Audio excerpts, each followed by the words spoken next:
Meus queridos e queridas, é um privilégio muito grande poder participar desse momento com vocês.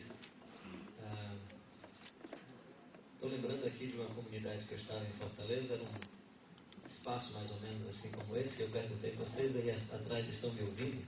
Aí uma senhora lá atrás respondeu: ouvindo eu estou me vendo. Eu exatamente não sei por que ela falou isso, ter estado em Três Lagoas foi muito gostoso, corria no Marli, naquele período, foi esse momento precioso. Eu lembro que um dos cultos à noite, era a gente falando em cima de um caminhão, né? De puxa, luterano também, né? Quebra toda a sua liturgia, vez por outra, que bacana, né? E a gente falando em cima lá de um caminhão, foi muito gostoso ter conhecido aqueles irmãos e irmãs e voltar para ver essa história acontecendo, a história que todos vocês e todas vocês construíram, a história que vocês estão fazendo nesse diálogo com outras culturas, nesse diálogo com outros grupos e outras pessoas.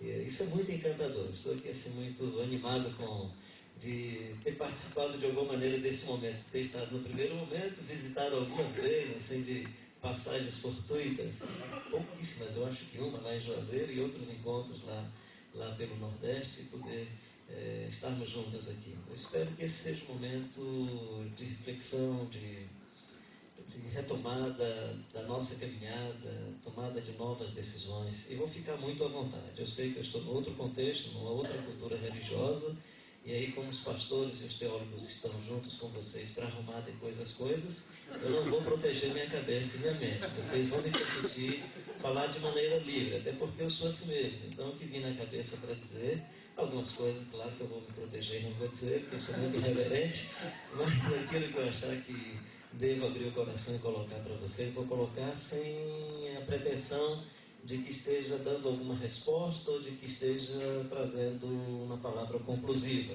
São ideias para estarmos elaborando e construindo em nossos diálogos, e quem sabe elas podem ajudar na nossa caminhada. O John Stott, quando fala sobre... Vou citar muito esse camarada porque admiro muito, né? E acho que não citá-lo para algumas coisas que eu vou dizer, não ser honesto com os textos que eu li dele a respeito de várias coisas que nós vamos conversar. Quando ele fala sobre vocação, ele diz que não tem como você pensar em vocação sem pensar em direção e sem pensar em ministério. Então, a primeira ideia dele é que a gente tem que primeiro pensar em direção e pensar em ministério.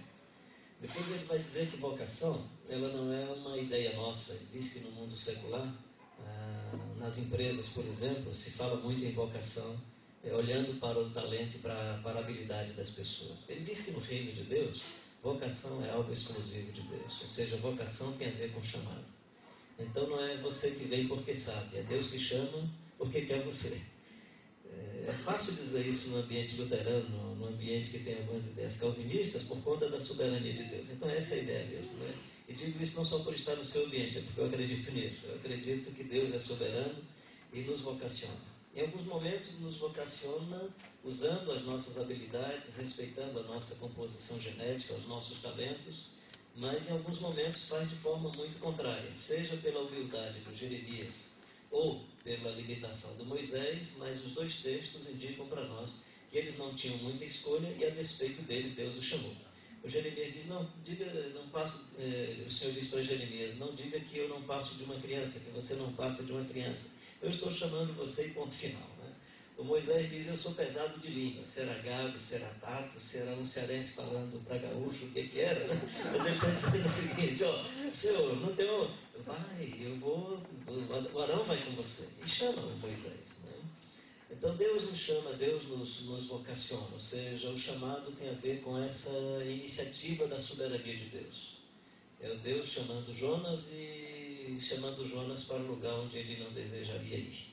E para um tipo de cultura e um tipo de povo que é muito contrário ao seu povo e ao seu jeito de ser.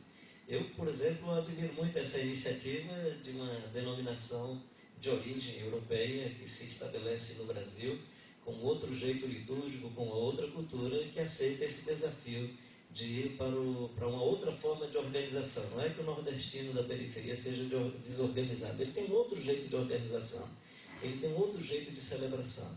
Enquanto no nosso espaço litúrgico uma criança correndo é irreverência, no nosso contexto uma criança parada é irreverência à saúde da criança.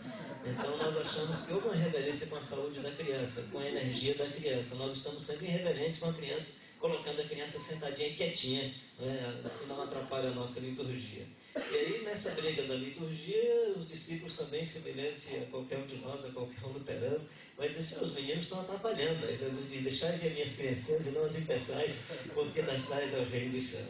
Eu gosto abrindo aqui um parêntese sobre isso, né? Eu gosto da ótica do Mateus, quando Jesus entra em Jerusalém montado no jumentinho, porque quando ele chega no templo, eu não sei se ele entrou com o jumentinho, mas me dá vontade que ele tenha entrado, né?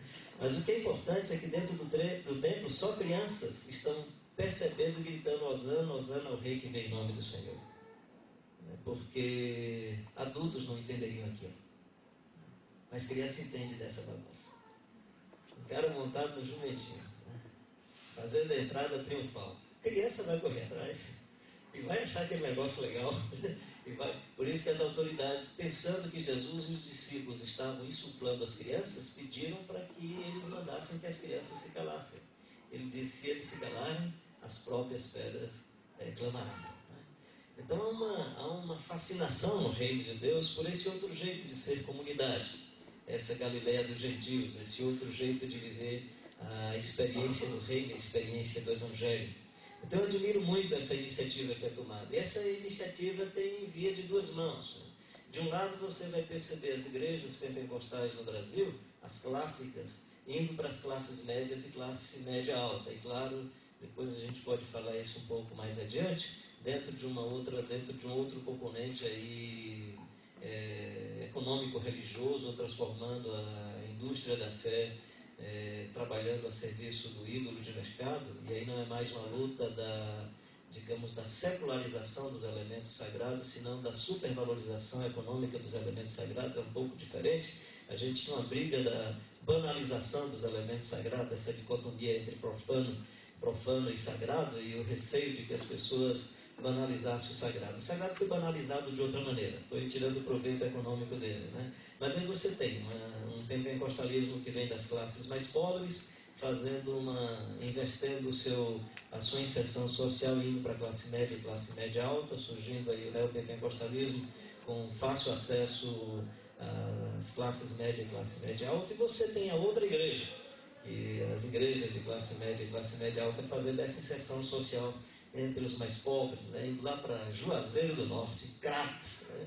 Indo para as regiões do interior de Pernambuco, e quem sabe vivendo alguns momentos de crise com a sua liturgia, com outro jeito de ser comunidade, outro jeito de ser gente, outro jeito de se organizar. Mas eu queria animar vocês a continuarem diante desse desafio. Acho que o movimento Encontrão exerce esse papel importante, não só na instituição, como na sociedade brasileira. Eu acho que ele exerce o papel de unidade interna dentro da própria instituição e faz esse diálogo com outras culturas e outros espaços da sociedade, e sem dúvida nenhuma isso não vai acontecer sem intenção. Imagino, né? Estou falando isso à luz de qualquer outra experiência, não da experiência de vocês mesmos, porque eu tenho conversado pouco sobre a experiência de vocês. Mas é natural que os judeus, quando foram gentios, tiveram que fazer vários diálogos sobre faz circuncisão, não faz circuncisão, como é que é esse negócio, e fica nessa tensão. Então, imaginando essa aproximação cultural de qualquer grupo, nós vamos perguntar: e como é que é a ceia, como é que não vai ser, e a liturgia, e os cânticos, e o camarada se veste de paletó, põe gravata, põe estola sacerdotal, como é que ele vai, né? Depois eu vou restar uma poesiazinha para a gente, entroba uma crítica a esse negócio todo, mas deixa isso para mais adiante. Se eu esquecer, então você me lembra, por favor, alguém me lembra sobre isso. Bem, o que o pessoal está pedindo é para você subir em cima, porque não estão conseguindo te ver. Pensei que era melhor sem me ver mesmo. Vai ser até melhor aqui em cima, que aí eu fico vendo meus textos, né? E vou dar uma sequência mais lógica, o que eu tinha pensado e tal. Que bom, puxa vida. Está escuro. Já vão ligados. Eu acho que é isso, não querem ver mesmo. Primeiro põe embaixo, depois põe na escuridão. Eu sei que bloqueio é esse.